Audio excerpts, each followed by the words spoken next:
Tonight on Literary Just Told You, insert, what's it called? The video video footage. You know when they roll like the trailer, but it's not a trailer. Like what's that called in Love Island? When they like show all the snippets of what's going to happen on tonight's episode. Just, is that a promo? But it's in... Relay? No, not relay. It's almost like little snips of the episode. Like a montage of what happened. Yeah, montage. There we go. So trailer? No, trailer happens before the episode. I think we'll say montage, but I need to look up the... there is a word for it, right? Not snippet. Preview? Yeah.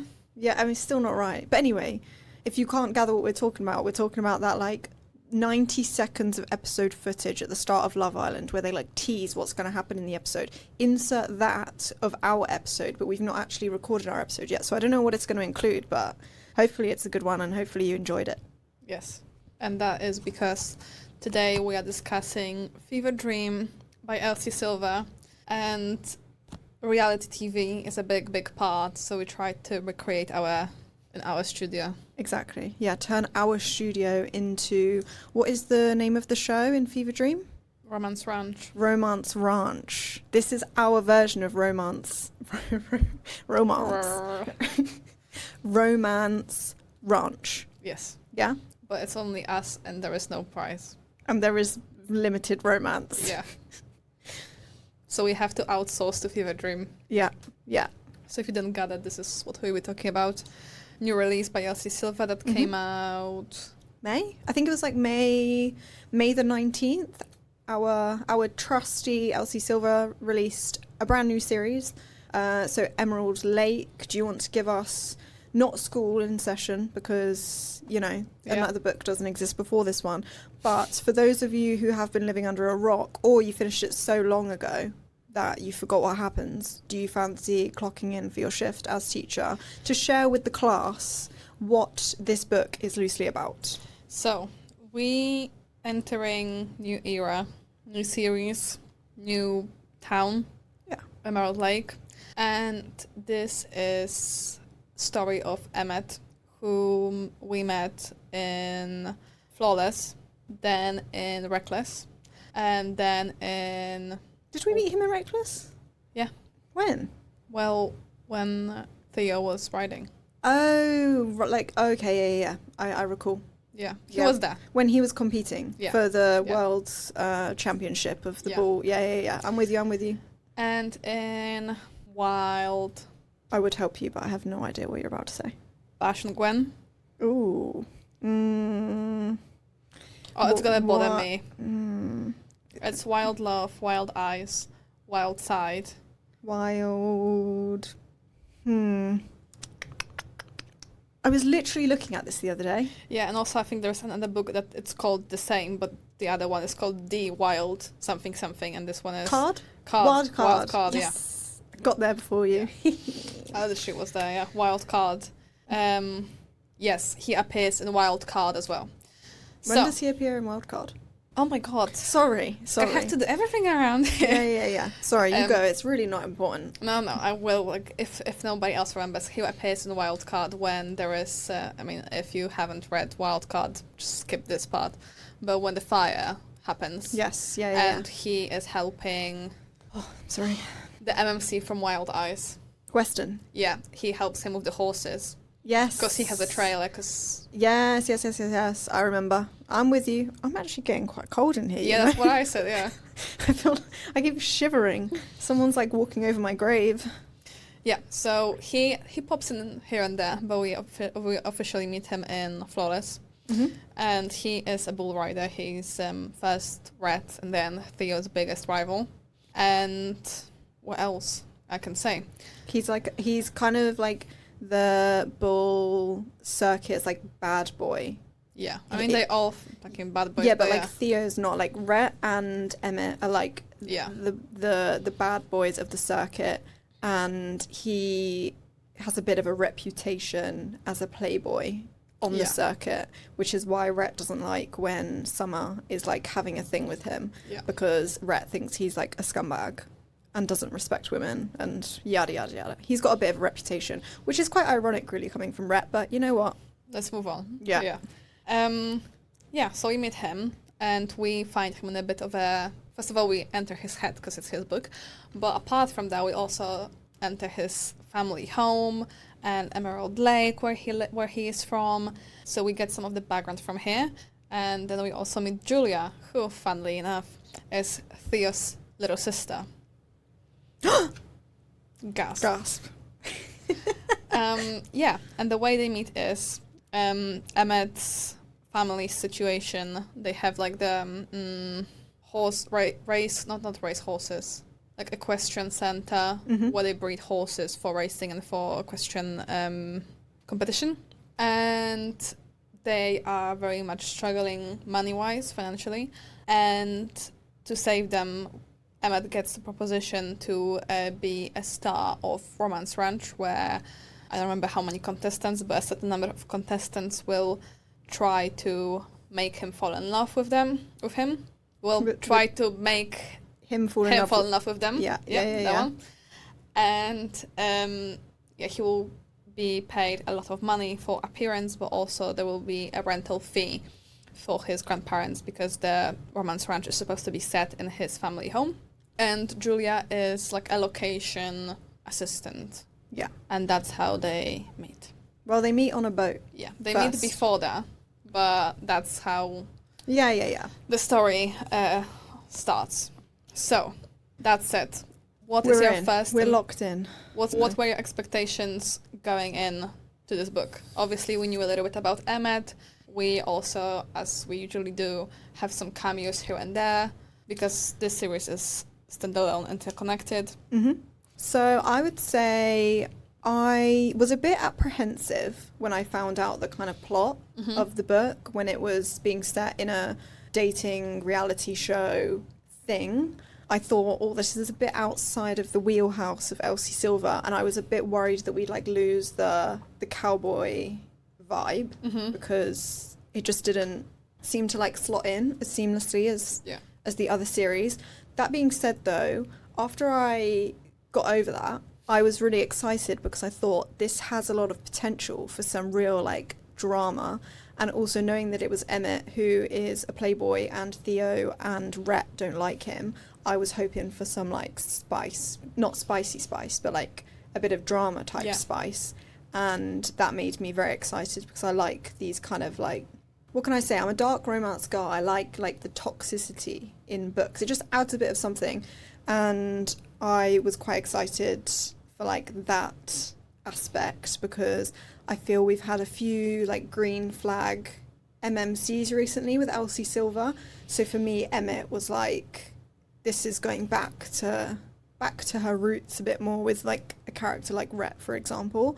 So I was quite excited about that because obviously that wasn't the first Elsie Silver I read, but like, you know, the introduction to Chestnut Springs, like he really hits it off with a bang. So I was very excited about that, and I was excited about the tension about him being Theo's rival and like the forbiddenness of the sister. Like, so I was very, very excited to get in, and also just to be back in Elsie Silver's universe because it just feels so comforting to me. Like, it honestly feels just like coming home, and it's just like a warm, good space, and I just feel like I'm wrapped up in a blanket. So I was, after I got over the TV thing, I was very excited. You know what I think about now about the TV thing? That if it was done badly, it would be a little bit like Marry Me a Little Meet Cute. Yes.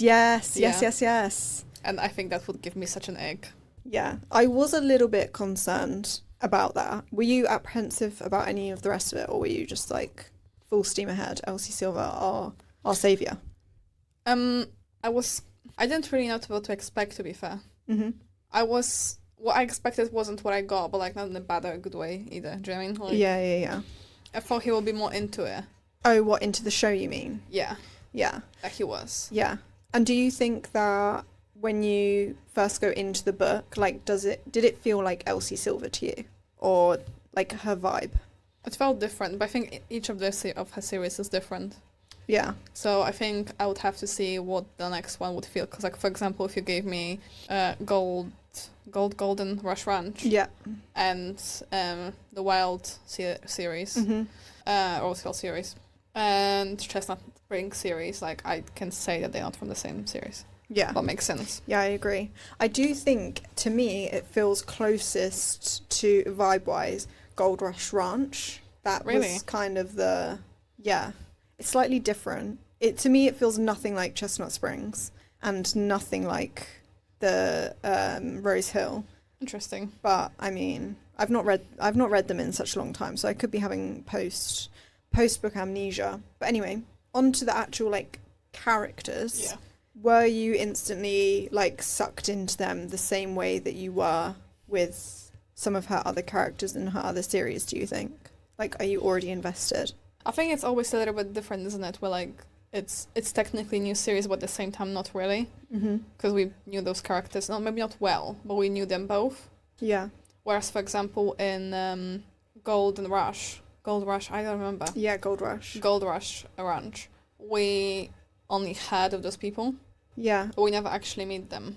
Yeah, we only really heard of Violet because she's the sister. We heard of her in Chestnut Springs. Yeah, but Gold Rush Ranch is first. Yeah.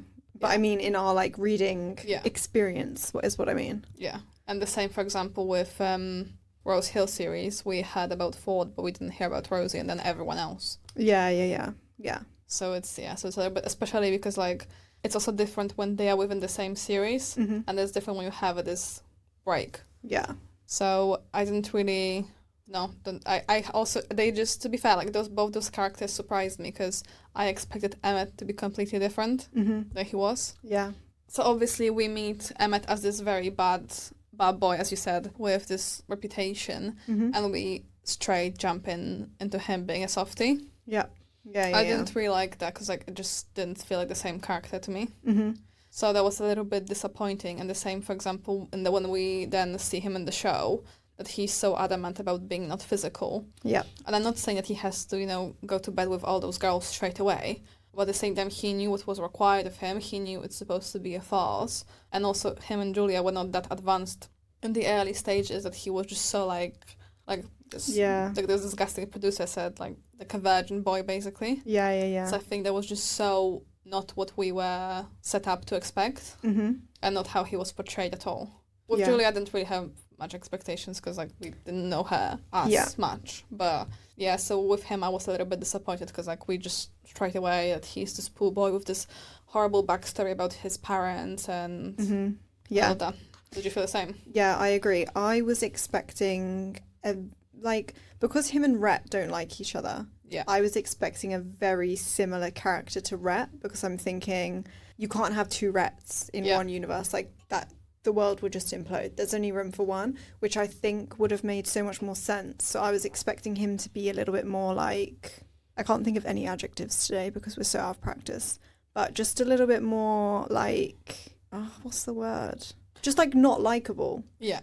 But not in a bad way, but just like, I was expecting him to be a bit more like cocky, arrogant bull rider, because like, that's what I expect from these bull rider characters, because also like they're all fighting to be number one. Like I'm expecting a little bit of a dickhead, you know? Yeah. And he had been portrayed so strongly as that throughout the books that when we meet him, I was like, who is this guy? Like he was just not the same character to me, which I mean is not necessarily a bad thing, but I think that kind of like broke the seamlessness of the universe, because he didn't feel the same.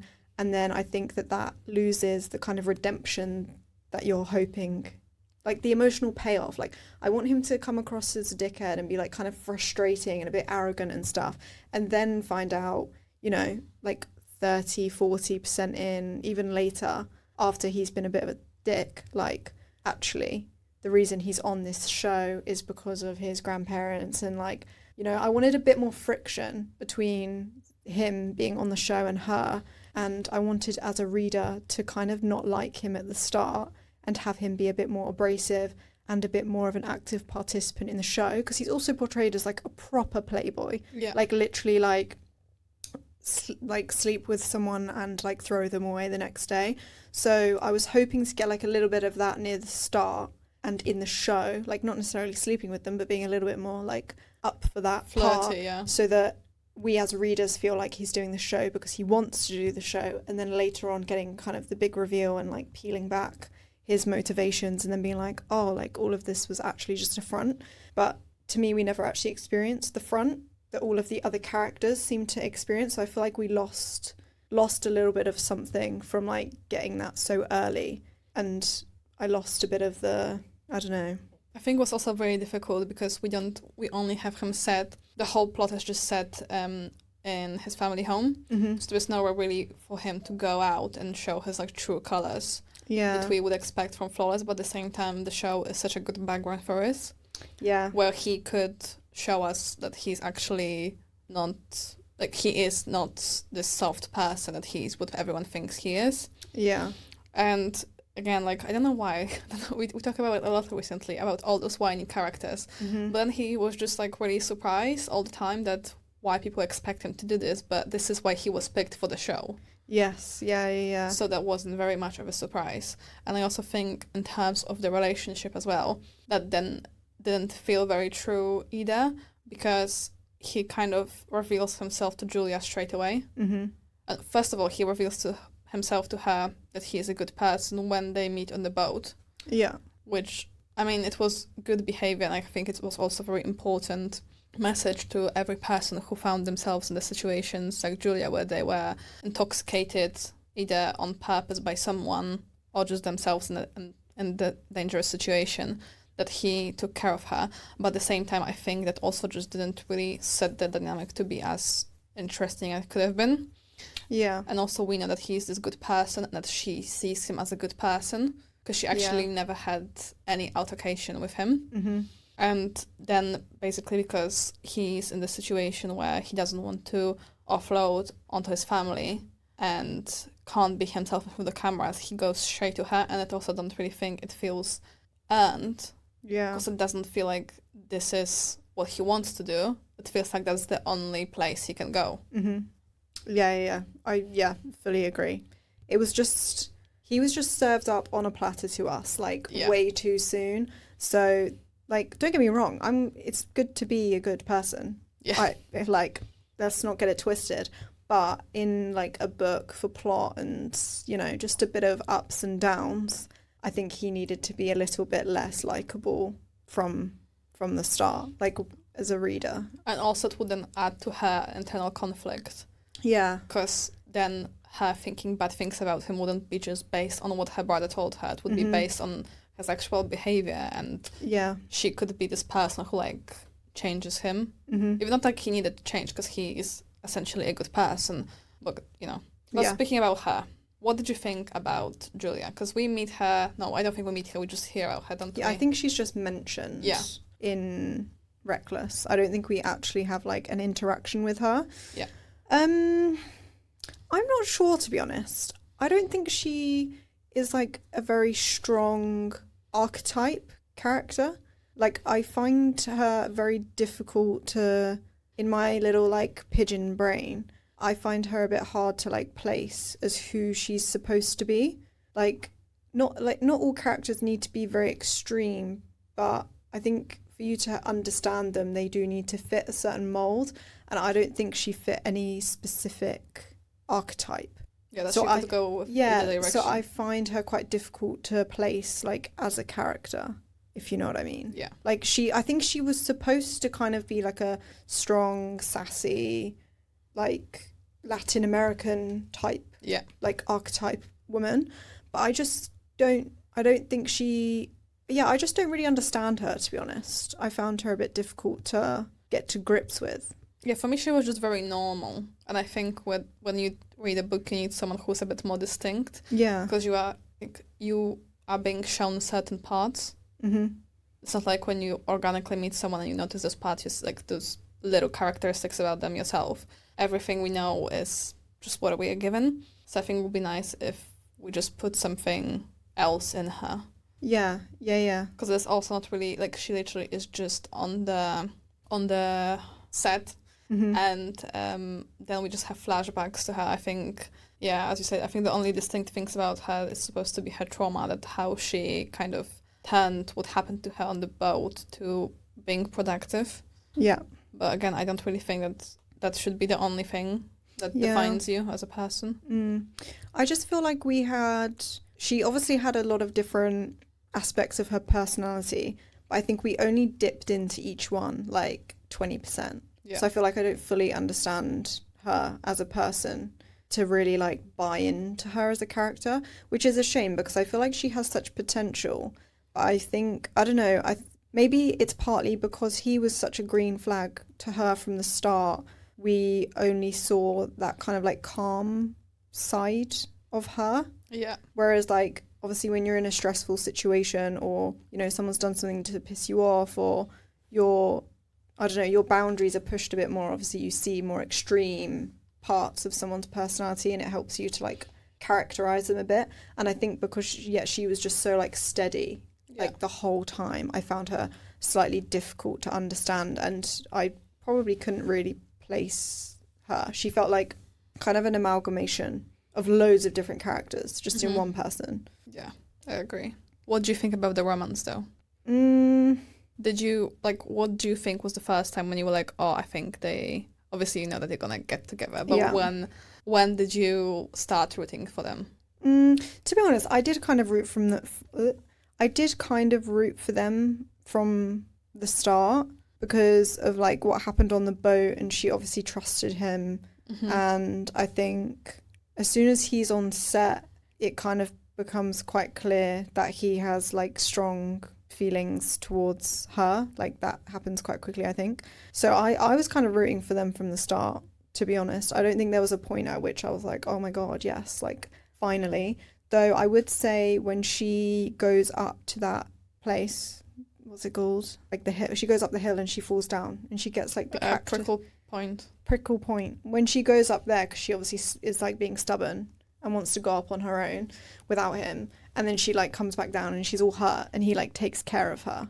I think that was the moment where I was like, okay, now I'm actually like rooting for you, even though I was rooting for them anyway, you know. Yeah. But I'd say that's a standout moment for me.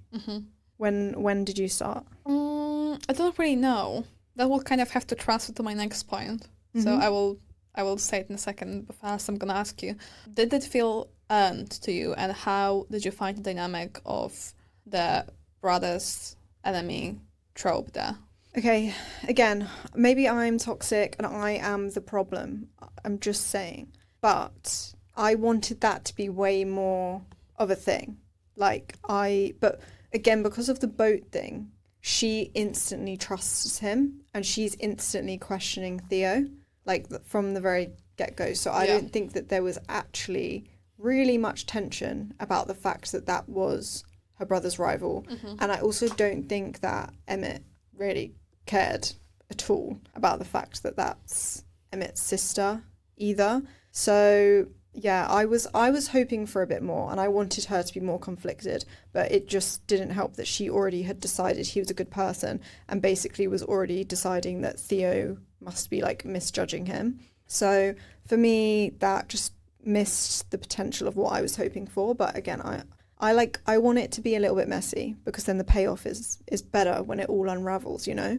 But for me, it was just a bit meh. Yeah, I think we got baited here a little bit, like with book lovers and this enemies to lovers work situation that wasn't really enemies to lovers very much. So I agree. I did. So that's why I didn't really root for them, because obviously when you start reading a book like this, like, you know, they're gonna end up together. Yeah. So in my head, when I started and I saw that they established very good relationship with each other very early on, there was like no obstacle. So there was not this internal struggle, this back and forth. That was very organic in a way. So I agree. And I think this is why I couldn't really root for them in this traditional sense, because there was nothing that would make me hold my breath. Yeah. I think the problem is that they're rivals, but there's nothing to it other than that, like other than the fact that they're both competing for the world title. Like maybe if they'd been like, I don't know, like fucking with each other a bit when they're on the circuit, or like if Theo hated him because Emmett sabotaged like something or if something happened with one of their bulls or something happened, like something that actually made them dislike each other for like a valid reason, then that would have been good, because then that would have been like the obstacle for Julia to be like, oh no, like I can't be with you because you've done this to my brother. Like, there's no way that I would be with someone that would treat my brother like that. And then also it would have been good to like that to be reciprocated, but then it's also difficult because we already know that Theo is like such a sweetheart. So you also don't want to tarnish his character by creating this rivalry, but you can't tarnish Emmett too hard because otherwise we won't like him. So I think maybe she put herself in a slightly tricky situation with the rivalry, and then it just fell flat because there was no reason for them to not like each other than the fact that Emmett is a playboy. But like, I'm sorry, these bull riders are all playboys, you know what I mean? Like, we can't be judging. Sorry, my nose is really itchy. We can't be judging like for that alone. You know what I mean? And like the incident with Summer, like, that's not enough to make me not like him, because realistically he was a single guy who was like flirting with a single girl. Like, there was no, he didn't do anything wrong, you know? So even if he did it to get the rice out of Red, like, it doesn't matter. Yeah, like he actually didn't do anything wrong.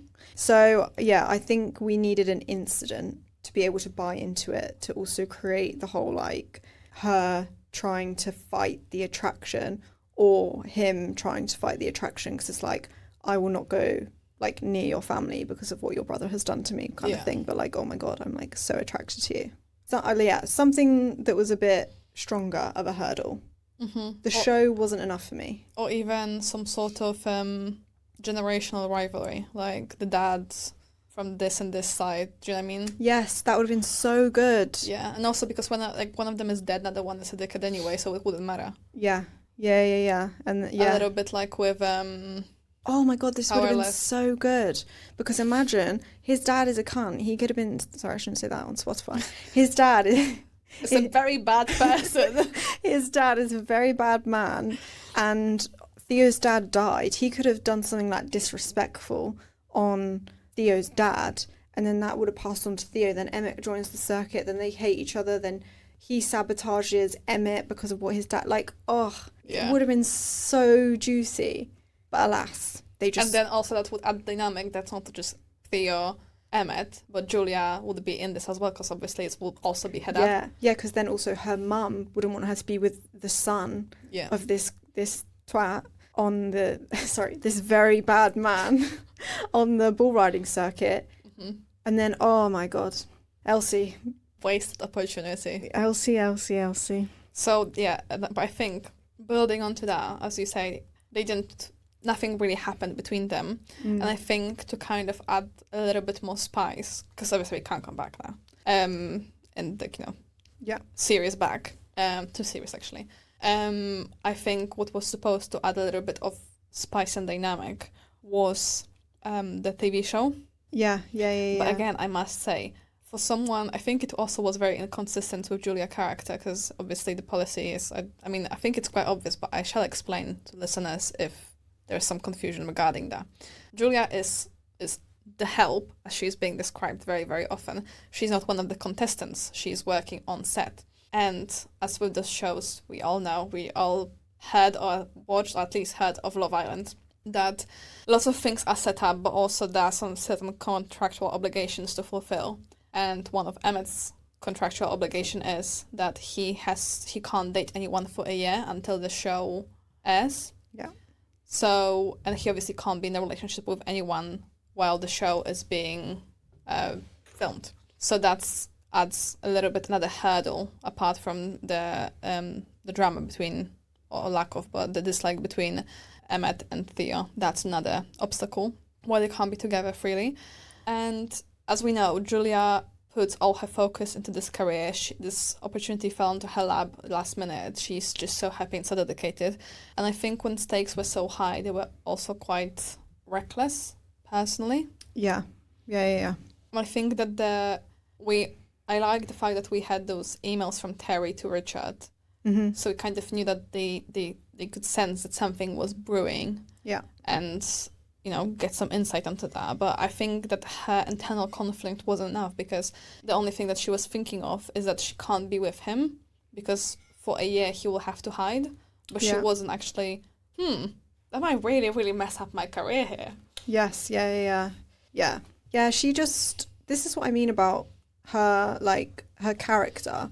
she obviously was supposed to be like very career driven, and that was like her focus. Yeah. But to me, she as a character was very like the saying of like actions over words type of thing. Like she said all these things, but her actions did not align with her words, which I think is what made it hard for me to like buy in to everything that was kind of going on between them, I'd say. Mm-hmm. So it was just kind of lacking a little bit. Yeah. In places. I wanted some more drama. Like, I don't know, for example, they are in his cottage and someone knocks on the door from the production. Yes, yeah. A little bit more hiding that they actually had to, because obviously they very early on start getting on very well, and he looks at her very often, and she's always around. Yeah. So I would prefer a little bit more back and forth there.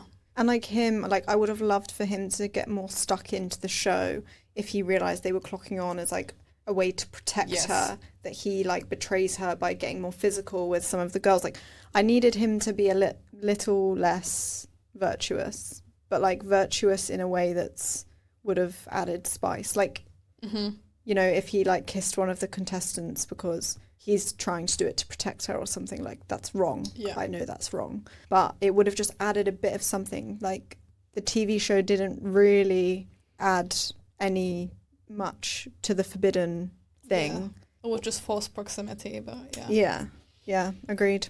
Which is a shame, but there we go. On that though, what was your favourite moment like between them, would you say, when their romance is like budding?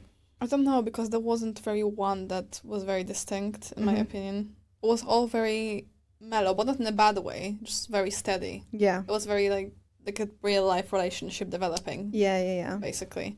So I don't think we had enough of such situations. And they are very early on kind of on the same page as well. So I don't know, maybe the Sunday breakfast. Yeah, I liked the diner a lot. Yeah, because they were just like quite sweet and like away from the ranch. So I liked that a lot. I did really like the breakfast, but to me it just felt a bit soon for like, especially because he values his family so much and is so like protective of them and stuff. Like I would have loved for that to just wait a little bit longer. Yeah. To get the kind of payoff of like, oh, that's so cute. But you know, you win some, you lose some. True. So. Moving on from the chemistry or kind of mellowness of the chemistry, let's talk about what actually like did work, because we've kind of I can pronounce my T's.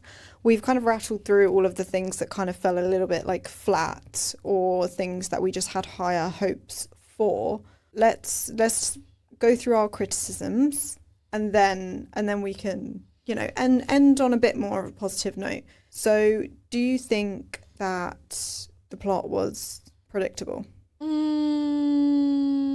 Yes and no. I think you will always predict plot to a certain degree in those books. Yeah. There were unpredictable moments. For example, when one of the contestants got on it. Oh, I loved that. Yeah. I did enjoy that. That is one part that I did enjoy. So that was quite fun.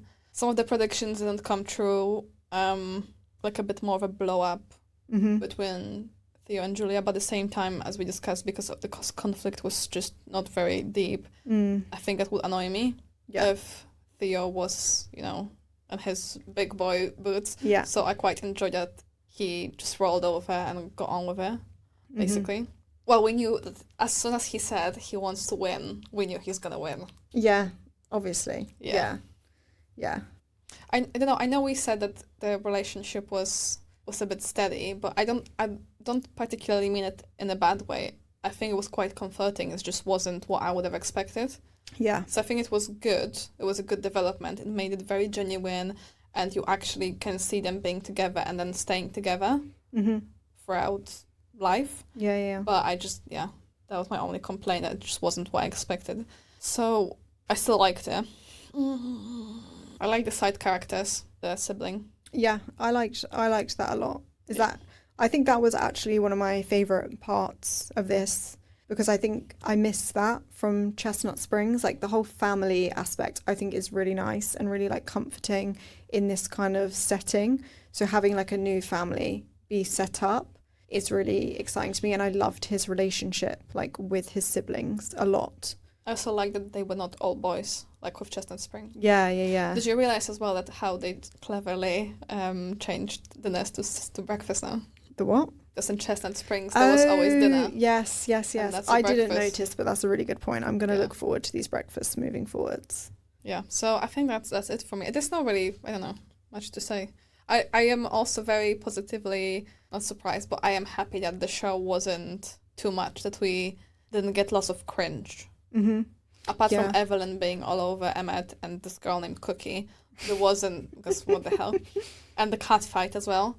I think there wasn't a lot of cheesy, like bad, cheesy, cringy TV moments.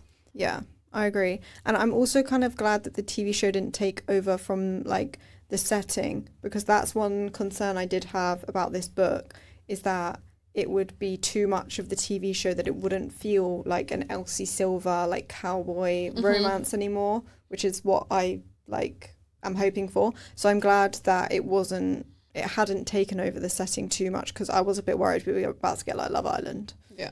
And that just wouldn't be the vibe. So I'm very glad that they managed to keep it still very like homely and wholesome and like comforting. That was a big win for me. Anything else you would add to the list of likes? I did like Emmett's confidence and stuff quite a lot in his character, and like his, I don't want to say banter, but his banter, I guess, was like quite entertaining for me. But other than that, I think we've probably covered off everything. Like, I did really enjoy it, but I just think, as you said, like it was just very like mellow, very steady. There were no like twists and turns. Like it was nice, you know? And I just prefer things to be slightly less It's not a bad nice. thing. No, it's not a bad thing. And to be honest, I'm sure for a lot of people, that's exactly what they want. I just like the drama. So, sue me, I know. It's all the dark romance, I'm telling you. It's spoiled contemporary romance for me. It's a real problem. Well, maybe we'll get some drama, because obviously the series just started with this book. Do you have any predictions? So one of the sisters, there was a man that was mentioned in this book. I don't remember who. I really wish I took notes. But there is a professor. Maybe, I don't know. I really should have written stuff down. But there's definitely going to be some sort of thing with the sister coming up. The one that he goes into the little in there with, I think. But to be honest, I'm really slacking because I should have written this down, because I'm having amnesia and I can't remember everything that went down with the siblings. Do you have any? Yeah, so I think it will be definitely about Park, and I think there's gonna be the professor. I think she's gonna get with him.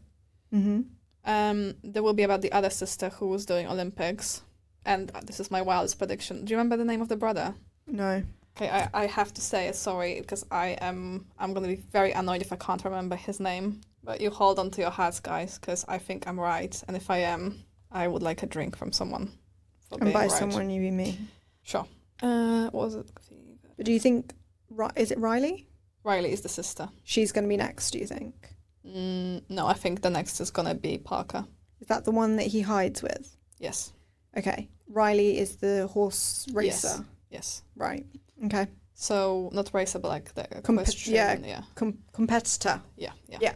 So I think the next one's going to be about Parker, because we are getting set up with Parker already, that she will have to retake her exams next year.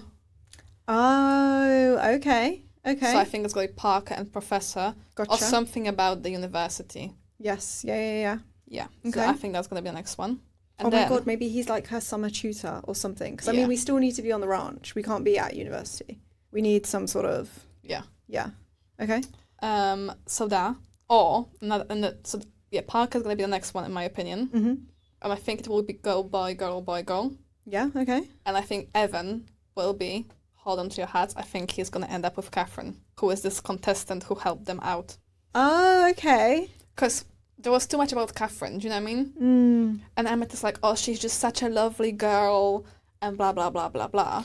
I would like to stay in touch with her. Yeah, but then what about the evil girl? Evelyn. No. The one, not Evelyn, the one that was all over him. The one who cheated Riley or Parker at school. Oh, that one. Could we get something from her? No, I think we are... No, I don't think so. So no redemption arc for her? No, I think we just literally... Like, I think... Oh, I can't speak. I think we roasted her so hard, there's no coming back from that. Yeah, that is true. That is true. Because it also wasn't just her, like, we going... And also, I don't know, I think at the same time it wouldn't build up a big conflict because it happened in 8th grade or something. Yeah, that is true. So it's like an annoying tidbit, but it's not exactly groundbreaking. I think that we might get, on a prediction now, I've got the cogs turning, I think we could get Riley getting injured and going through that whole thing, because that is something that Elsie Silver does, like, quite well, like trauma relating to like physical loss and that, because obviously she goes through Beau with his injury from being a veteran. Then you've got Gold Rush Ranch, Violet's husband. It's obviously like, sorry guys, spoiler alert, he's like lost his leg and stuff. And then all with legs and feet. Yeah. And I'm thinking like maybe she gets injured and like something happens with her that she doesn't like, you know? Yeah, I don't think so though, because I think that Riley is already portrayed as this girl who doesn't need anyone. Yeah. I think it's gonna sound stupid, but I think it will be something about the horse. The horse? Yeah, I think the horse will be a big part, a little bit like the start of Gold Rush Ranch. Yeah. That the horse is either gonna be bought or brought from somewhere or that's something like that. Yeah, it could be, though, if it was that is basically the plot of the first Gold Rush Ranch book, because the horse gets bought. Because it's like a problematic horse, and then she trains it, and then it gets sold. Yeah, but might be something a little bit different. For example, to like give her the best chance at the Olympics, she has to use this horse. Because, for example, maybe her designated horse gets injured. Maybe. And then they bring some horse from Europe, because obviously there's a big thing about European horses. Yeah. And there is some like Opa's like trusted person. Yeah. And then what I think is going to happen, we're going to have a sibling of her love interests. And next series, here we go. Yeah, probably. Although we need them, it can't be a European horse then, because we need to stay in Canada. We need someone in Canada. No, but it might be like just a contact. Okay, yeah. The world just never ends. There are so many possibilities. So many possibilities. Okay, so you heard it here first. Parker's story is next, and it's going to be her and her professor. I think so, yeah. Elsie Silver's not done that yet, has she? No. So. And also, this is kind of why I don't really want to talk about it, because I feel... What if she hears us? No, exactly. And now I feel I'm so smart, and I don't want her not to do it now just because I said it. Yeah. Elsie, if you're listening, please stop. Yeah. Please go back and pretend you heard nothing. Do you have any predictions? No, to be honest, I'm actually really mad at myself because I actually did have some thoughts while I was reading and like reading about his siblings, and now they're way out of my head. So I will make notes next time. But I think, yeah, I like this professor idea. So I'm hoping for all your ideas really, rather than coming up with my own. So I'm happy to hang on to your coattails. But does this mean that we're continuing this series? We'll see. Okay, so on that... If my predictions come true, sure. We'll take it one by one. Okay, all right. So on that note, what is your final ranking then? Not very high. I think mine is 2.5. Okay. But just like middle ground. Yeah. I think that's fair. Because it was okay. Mm-hmm. It wasn't terrible. It wasn't for me. Yeah. I actually don't have any... apart from the dynamic between them, I don't have any other constructive criticism, to be honest. Yeah. And I think the dynamic is the only universal problem. Yeah. That wasn't just my preference. I think it would help the whole plot if that was different.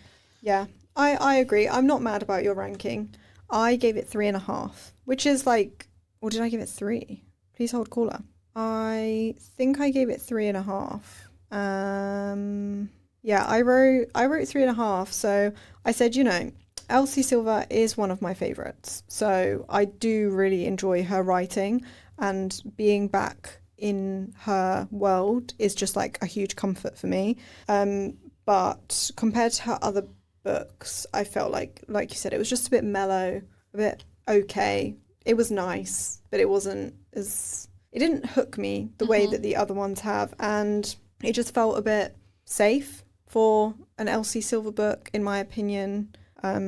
Yeah, so probably, again, I am the problem because I like them a little bit more spicy and in like the toxic sense. But I think if you're more of like a green flag contemporary romance girl, I actually think you'd probably really enjoy this. Yeah. But if you prefer a little bit more like drama and things that you maybe wouldn't accept in the real world, then you know.